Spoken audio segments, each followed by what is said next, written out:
You know, some time ago, John Canary gave me a little piece of literature about getting out of the comfort zone that was written by Bob Riggs in southern Florida. And there's some excellent information in here. Many of us are pretty comfortable in our life. We've got a reasonably good income. The mortgage is paid. There's food in the fridge. We've got a nice warm bed to sleep in. And everything seems to be floating along just fine. And you know, a person in that position could very easily think, why would I want to do anything to change this? Well, we have found that if your life is not going in one direction, it absolutely, by law, must be moving in another direction. And Riggs is talking about that here. He said, many of us have established a comfort zone in our lives. We're just coasting along, taking the line of least resistance, just getting by. Now, he said this is a very common and understandable attitude. We've all worked hard to get to where we are, and it may seem a very good place to be. The problem with this is that once we stop reaching, stretching, seeking, and risking, we actually stop growing. Now, Riggs goes on to say that the comfort zone frame of mind is settling for what we are today. That may be fine today, but without continued growth, and I believe this is the key line coming up, we are now all we are ever going to be.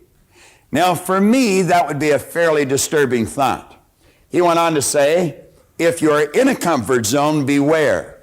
The danger of a comfort zone is that it doesn't hurt, and it might even feel good. Many take that to mean it's a good place to be, but it's not.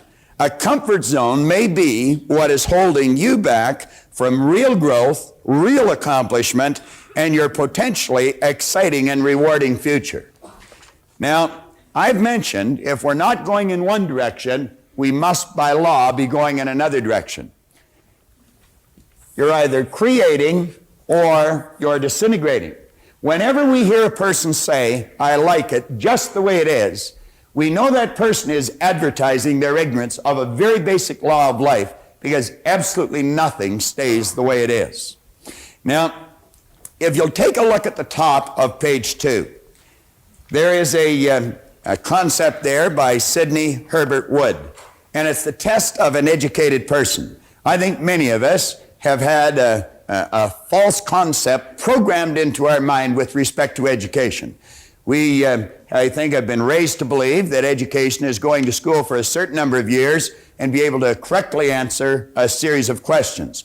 But you know, many people will go to school all their life and be able to correctly answer the questions, but then when it comes to getting out into the marketplace and really making it happen, they just don't know how to compete.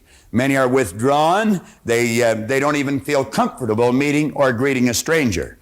Well, Wood said the test of an educated person is, can I entertain a new idea?